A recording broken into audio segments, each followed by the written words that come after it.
Marcos capítulo 14, verso 32 a 34, disse assim: E foram a um lugar chamado Getsêmani, e disse aos seus discípulos: Assentai-vos aqui, enquanto eu oro. E tomou consigo a Pedro, a Tiago e a João, e começou a ter pavor e angustiar-se.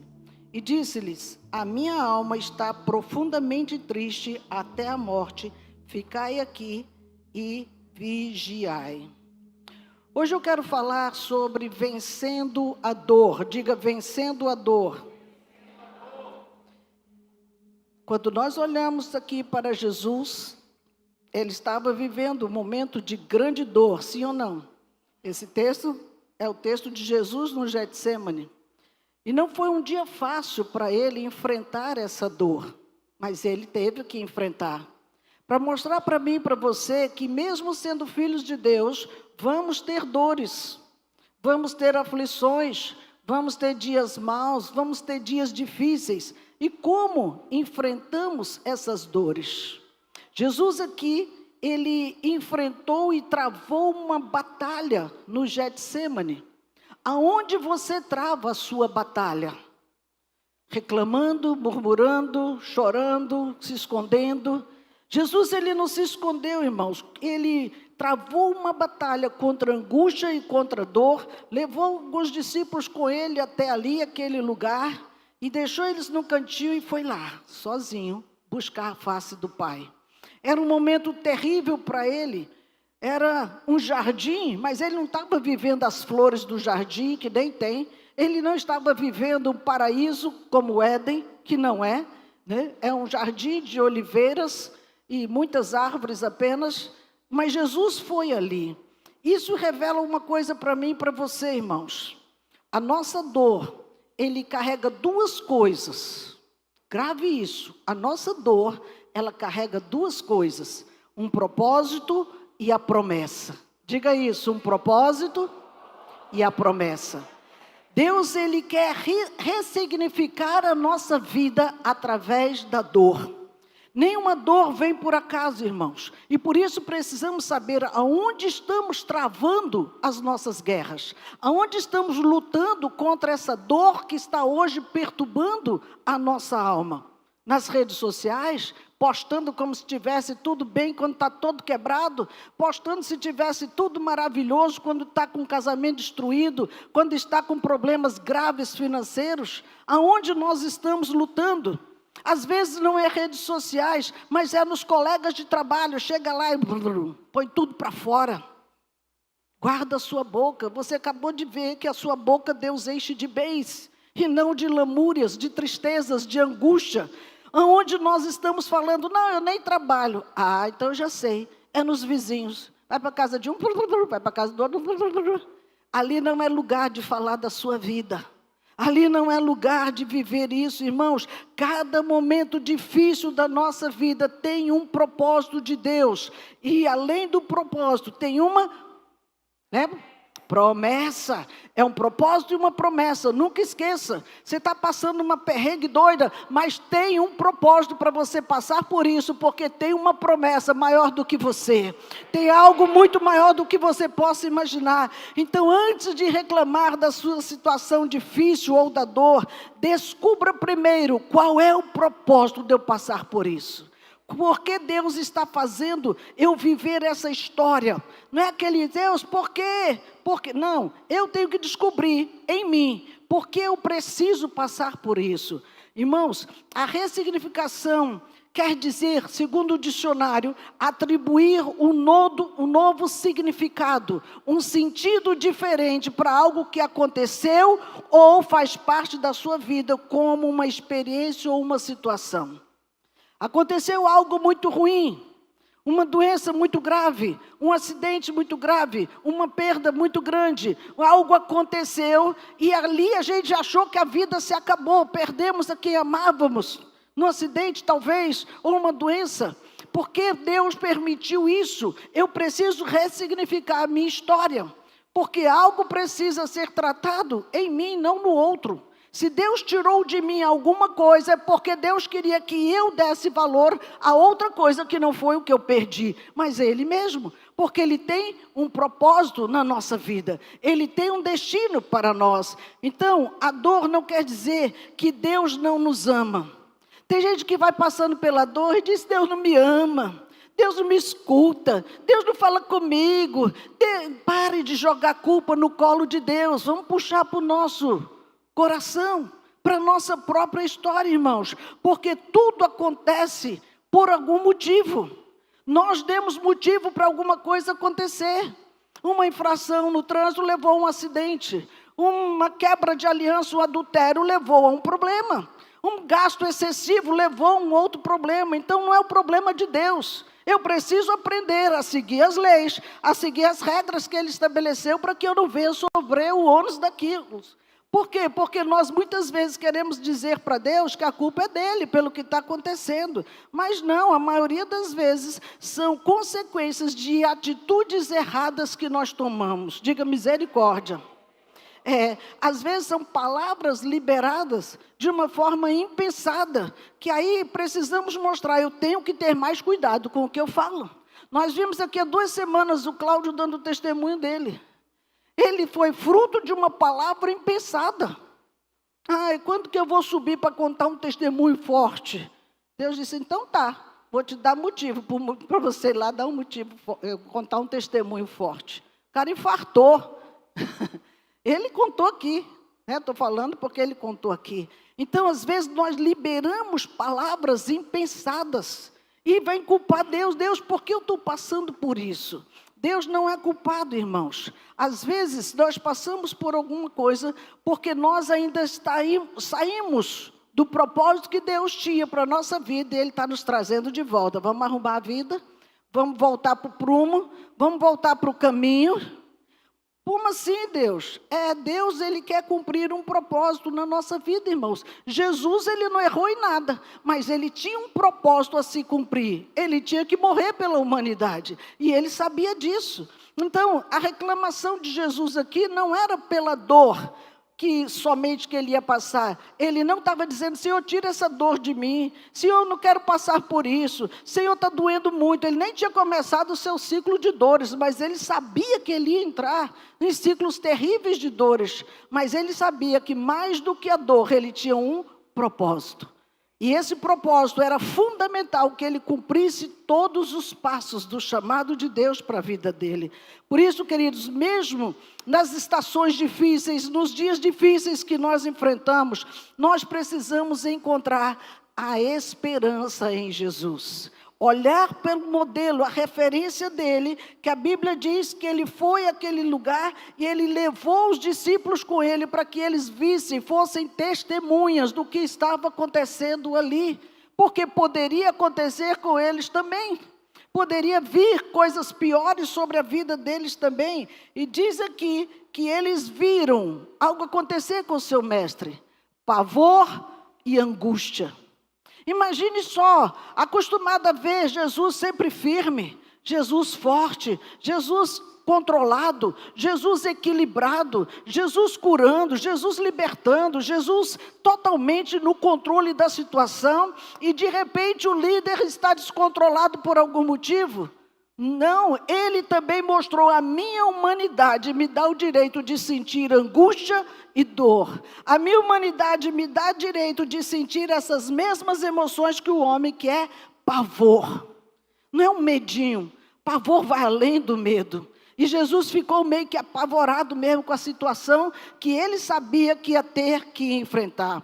Por isso que ali no Getsemane foi um lugar de muita pressão, de muito sofrimento e muita aflição. Por quê, irmãos? Porque o cenário maior ainda está por vir, que era fruto da decisão de Jesus. Quando nós passamos por um perrengue que é fruto das nossas decisões, fecha a boca, escolhemos errado. Jesus, ele ia passar por essa dificuldade por fruto de uma decisão, e a sua decisão era a cruz. Poxa, decidir por uma coisa ruim? Pois é, parece ser ruim, mas foi muito boa, porque Ele passou por aquilo por mim e por você. Diga aleluia. Quem decidiria morrer pelo outro de uma forma tão cruel como a dele? Ele sabia que era um propósito do Pai, resgatar a humanidade para perto de si. Então, irmãos, nós precisamos entender algumas coisas. Deus permitiu que Jesus tomasse essa decisão. Por isso que ele foi orar no Getsêmani. Por isso que ele decidiu enfrentar aquela situação. E Deus, somente Deus sabia o que se passava no coração dele. Somente Deus estava vendo quando ele orava: Abba, Pai, todas as coisas te são possíveis. Afasta de mim esse cálice, não seja porém o que eu quero, mas o que tu queres. A vontade de Deus estava acima da de Cristo. Por mais que ele estava colaborando com a proposta de Deus, ele sabia que não ia ser uma coisa muito simples. Ele sabia que a sua decisão tinha um resultado, salvação da humanidade, precisava passar por aquilo. Jesus sabia que a cruz também não era o seu destino final, diga aleluias, mas era um propósito necessário para a eternidade. Se você sabe que aquela dor, aquele dia difícil, não é o destino final, continua andando, irmãos, não fique parado. Jó ficou lá no meio da dor, sofrendo, curtindo aquela dor um bom tempo, até que Deus precisou levantá-lo para ele entender: Jó, é um propósito. Deixa Deus te mostrar qual é o propósito da sua dor. Não fique lá chorando, resmungando, murmurando. Por quê? Porque não, meu irmão. Descubra qual é o propósito. Porque se Deus não poupou Jesus de sentir isso, Ele não teve vergonha de expor os seus sentimentos, de expor a sua dor. Por que Deus vai poupar a mim e a você da dor? Vamos passar sim por dores, por perdas, por dificuldades, por horas difíceis, mas vamos ressignificar. E qual é o propósito disso? Para que eu seja uma pessoa melhor, para que eu seja mudada, para não ser orgulhosa, soberba, arrogante. Deus vai matar esse gêniozinho mau que há dentro de nós, irmãos, e precisa às vezes passar por isso. Então veja, as dores, elas fazem parte da nossa vida, amém? Elas vêm com propósito sobre nós. E se ela faz parte da nossa dores, fazem parte da nossa vida, isso quer dizer que Deus sabe qual é o meu e o seu limite. Deus, Ele não vai além daquilo que eu e você possa suportar. Nós ouvimos muito sobre romper limites, principalmente quem faz academia. É uma loucura ver aquelas pessoas com exercícios altamente pesados. Quem já fez cross sabe que loucura é aquela, com essa ideia do romper limites, e não sabe o transtorno físico que às vezes vai causar, porque está indo numa capacidade muito além que o corpo pode suportar. Por mais que a cabeça empurre para ir, mas o corpo vai dizer: já deu para mim, não dá mais. E a história alguma coisa não vai dar até certo, irmãos, porque o nosso corpo não foi feito para uma supercarga. Ele tem um limite que suporta, e nós não podemos pensar que somos burros para colocar 120, 240 quilos nas nossas costas, ou para levantar braço ou empurrar com perna. Eu vi um homem essa semana na academia que eu endoidei. Ele tinha, acho que mais de 200 quilos lá, ele se espremendo para empurrar aquele negócio. Eu falei: meu Deus, que insanidade é essa? Não, mas é assim mesmo. Não, irmãos, não é. Esse corpo é templo do Espírito. Ele não foi para carregar carga. A carga que ele mandou levar são as dores dos irmãos que ainda não têm. Orar por eles, jejuar por eles. Tem essa força toda para empurrar ferro, mas não tem para jejuar. Mas não tem para dobrar os joelhos e clamar a Deus por alguma necessidade. Queridos, enquanto estivermos aqui, por conta do pecado, vamos ter situações de dor, de angústia, de aflição, de sofrimento, de enfermidade. É corpo de dores, diz o Senhor. Mas se nós estivermos conectados com Jesus, a nossa dor não é em vão. A nossa dor vai ter um propósito, irmãos, e Deus vai transformar esse potencial e abençoar a minha vida e a vida de muitas outras pessoas, a sua vida e a vida de outras pessoas. As coisas vão acontecer que você nem vai imaginar. Por quê? Porque Deus vai mostrar qual é o propósito da sua vida. Salmo 10, 14, ele diz: mas tu enxergas o sofrimento e a dor, observa-os para tomá-los em tuas mãos. A vítima deles entrega-se a ti, tu és o protetor do órfão. Deus está mandando você olhar a dor do necessitado. As pessoas têm o hábito de olhar só a sua dor, orar só por si, só tem problema na sua casa e nunca lembra de orar por outra coisa. E quanto mais você foca em você, parece que expande os seus problemas. Irmãos, isso é uma lei, a neurociência ensina isso, tudo que você foca expande. Se eu estou focando numa dor que é suportável, ela vai ficar gigante dentro de mim, cada dia ela vai se ampliar cada vez mais. Então, deixa eu te perguntar uma coisa, qual tem sido o teu Getsemane? Qual tem sido o lugar do teu choro, da sua dor? Como você tem lidado com essas dores e essas angústias? Mais ainda, como você tem enxergado essas situações difíceis da sua vida? Eu enxergo que Deus não me ama, Deus não liga para mim, Deus não olha para a minha causa. Olha como eu estou, já faz tantos anos que eu estou assim, faz tantos anos que eu estou aqui, nunca casei, faz tanto que eu... Ei, irmãos, tem um jardim do Getsemane no seu coração. Tem um jardim do Getsemane na sua vida. Sabe por quê? Para mostrar que tem situações difíceis que Deus gera impactos muito extraordinários no nosso coração. Sabe para quê? Para que você abençoe pessoas que estão ao seu redor. Porque a sua dificuldade, às vezes, é a que o outro está passando. E ele vai entender como sair pela tua experiência.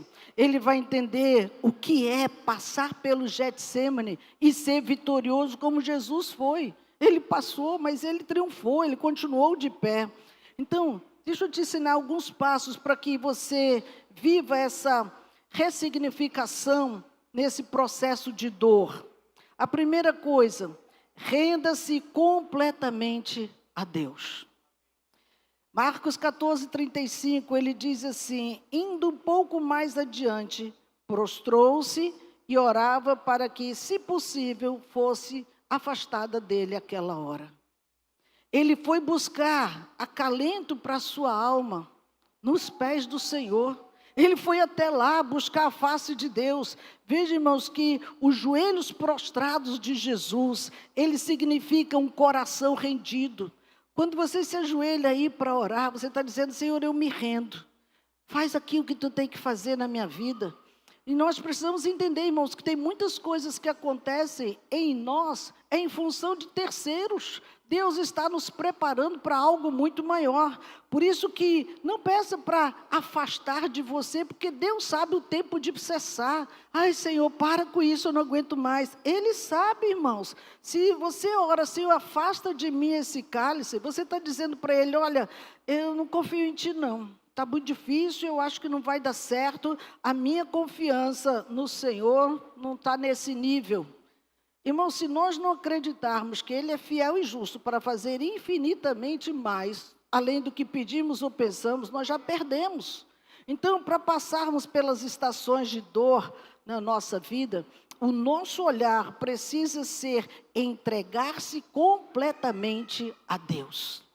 E essa entrega, é entrega mesmo, não é ficar com um pedacinho, não. Não é ficar com a parte que você gosta de prazer, não. É entrega, larga tudo para Ele. Entendendo que o Pai está com você em todas as áreas da sua vida, em todos os lugares que você for.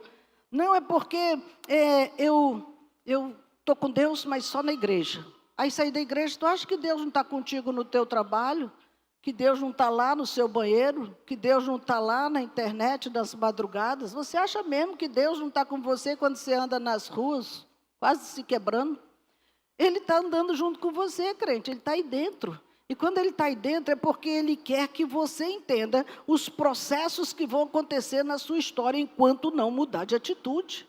E temos que passar por esses processos. Muitas vezes, quando nós estamos no meio da dor, a nossa alma está gemendo mesmo, nós achamos que estamos sozinhos e esquecemos a promessa que Ele diz, eis que eu estou convosco todos os dias, até a consumação dos séculos. Já acabou os séculos?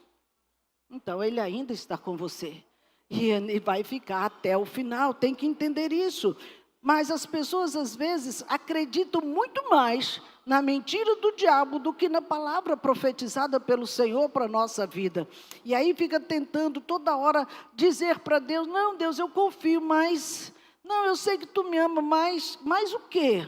Uma prova maior do que essa, de tanta dor e sofrimento que Jesus passou ali na cruz, irmãos, nós precisamos aprender a andar pela fé e não pelas emoções. As emoções nos traem todos os dias, mas quando nós damos passos de fé na presença do Senhor, nós estamos credibilizando o que Ele diz. Mateus 28, 20, Ele diz, eu estarei sempre com vocês até o fim dos tempos. Não chegamos no fim, estamos quase lá, mas ainda não acabou. Então Ele vai continuar conosco. Por isso que quando nós nos rendemos, quando nós colocamos de fato o nosso coração diante de Deus, nós estamos dizendo, eu estou pondo as minhas dores debaixo da soberania de Deus. O processo está difícil, não está como eu gostaria. Ao invés de culpar Deus, o que você não aprendeu ainda dessa área? O que você ainda não se rendeu dessa área? Porque tudo que nós colocamos no governo de Deus, Ele ressignifica e vamos em frente. Ele dá um valor novo, Ele dá uma direção nova, Ele nos leva a viver outra coisa. Por quê, irmãos? Porque não há nada impossível para Deus. Ah, mas por que tu não foi lá em casa? Por que tu não conhece meu marido? Tu não conhece meu filho? Não preciso conhecer, Deus conhece você. E quando nós, pessoas, mudamos, as pessoas ao nosso redor mudam também, irmãos. Mudam também. Agora temos que parar. O que tem impedido o meu coração de se render 100% a Deus? O que nós estamos desejando e que Deus não fez? Precisamos romper com a resistência que nós mesmos colocamos diante de Deus. Vou contar um testemunho que isso se espalhe por toda a igreja. A base do canto nobre é uma base nova. Tem alguém do canto nobre aqui? Não, né? Dá bem. Para não ficar vaidosos. A base do canto nobre, irmãos, tem tido um crescimento que é exemplo para essa igreja.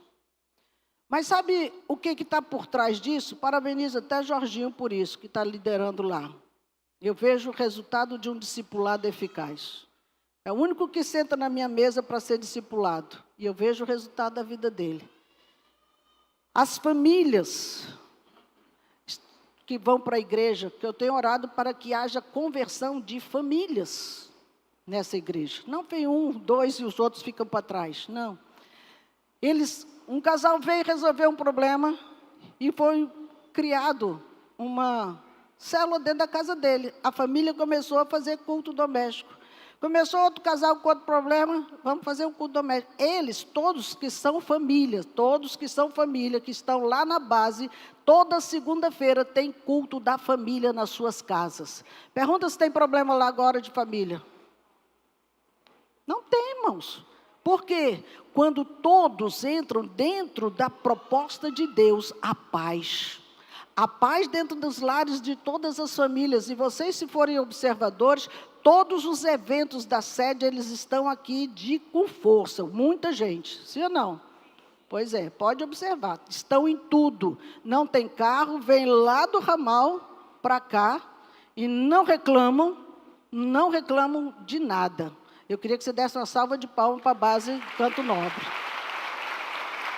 Porque estão vivendo o princípio, ao invés de culpar Deus do problema.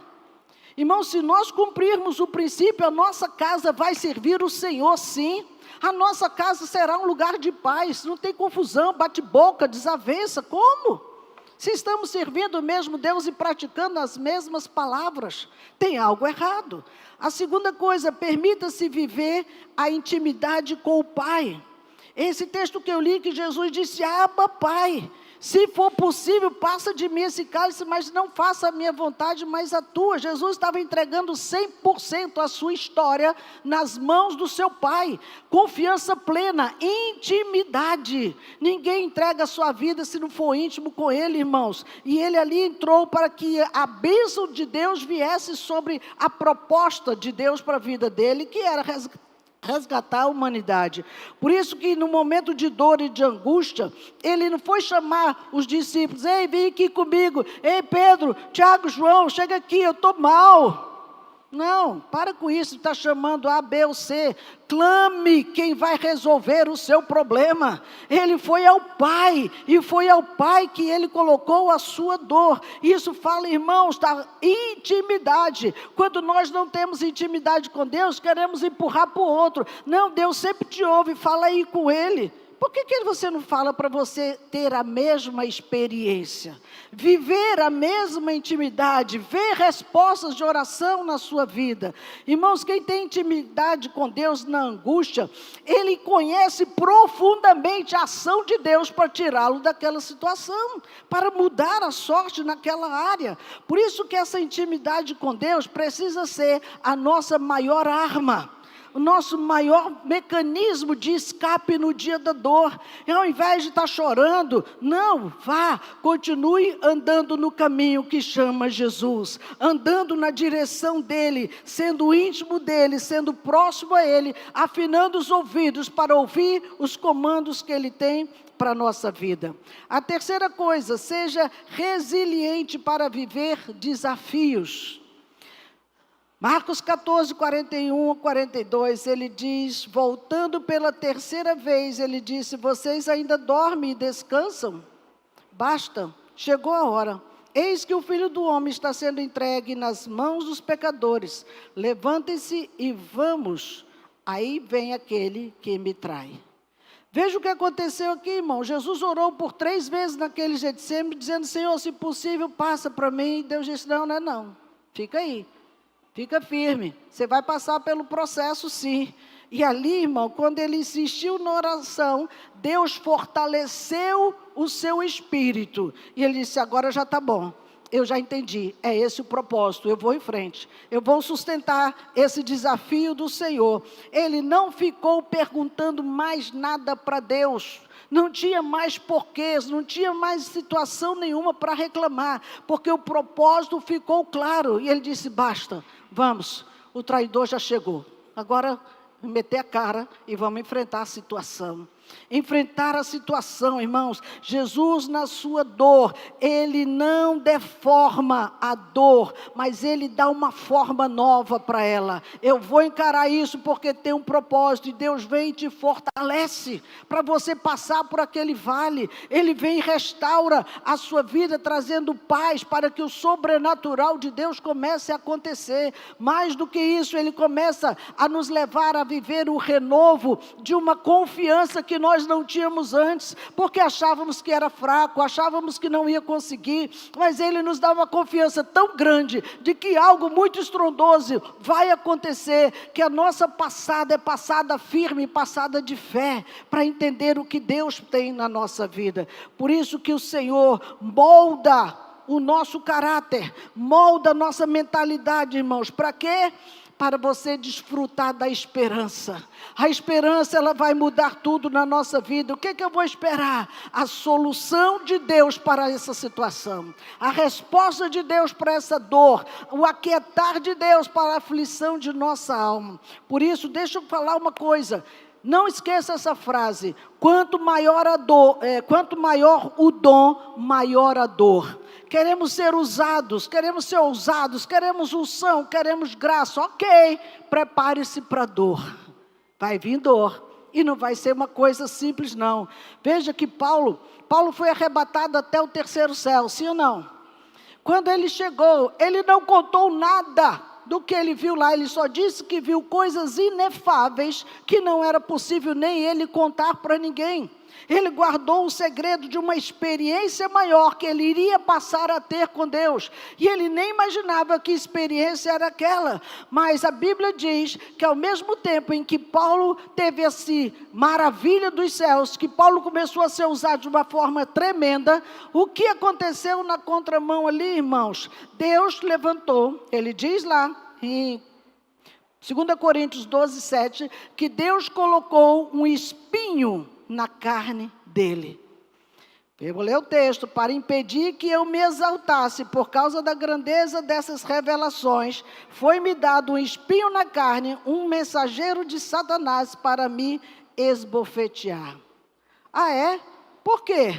Para ele não ficar orgulhoso, soberbo, achar que ele era o queridinho, que ele foi lá no terceiro céu, que ele viu isso, aquilo e aquilo outro. Queridos, quando vem a dor, o acusador está ali. Quando você está crescendo, quando você está sendo usado por Deus, ali é a hora que o acusador vem com o espinho na carne te cutucar. Ah, é? Você não está sofrendo por quê? Você não é tão fiel, por que você está sofrendo essa dor toda? Você é tão dizimista, está entregando tudo, e por que tu está aí na miséria? Você está entregando as coisas na igreja e você está sem nada, cadê o teu Deus? Quem falou isso, irmãos? Mulher de Jó, amaldiçoa esse teu Deus e morre. O espinho na carne que veio para cutucar Paulo, para quê? O propósito não sair do coração dele, de continuar humilde, continuar simples, não ficar orgulhoso achando que Deus me usa, eu faço milagres, eu faço prodígios. Você não faz nada, é o Espírito de Deus em nós, e nada vem de nós, irmãos.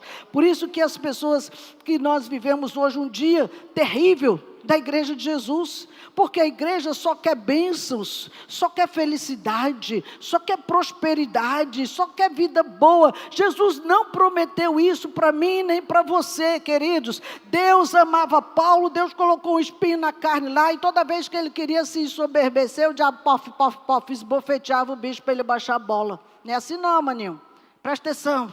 E ele entendia, irmãos, para não ficar vaidoso, que quanto maior o dom, maior a dor. Está doendo? Fica tranquilo, Deus está te usando. Deus está se manifestando. Você está incomodando o inferno. Vai em frente, não desanime, persevera. Porque a bênção é muito maior do que a sua dor. Para concluir, irmãos, Filipenses 2, 8 a 11. Paulo diz, e sendo encontrado em forma humana, humilhou-se a si mesmo e foi obediente até a morte e morte de cruz. Por isso Deus o exaltou à mais alta posição e lhe deu o nome que está acima de todo nome, para que ao nome de Jesus se dobre todo o joelho no céu, na terra e debaixo da terra, e toda língua confesse que Jesus Cristo é o Senhor, para a glória de Deus Pai. Ei, para de sofrer então no dia da dor. É para a glória de Deus Pai. Há um nome que está acima de todo nome, e não é o meu nem o seu, é o nome de Jesus Cristo. Só Ele precisa ser engrandecido na nossa vida, irmãos. Ele cuida de você, Ele cuida do dia mau, Ele cuida do dia das dores, Ele cuida dos momentos mais delicados da nossa história de vida. Não pense que Ele te esqueceu, que Ele virou a cara para você. Não, nada disso. Ele está atento a cada lágrima que cai dos seus olhos.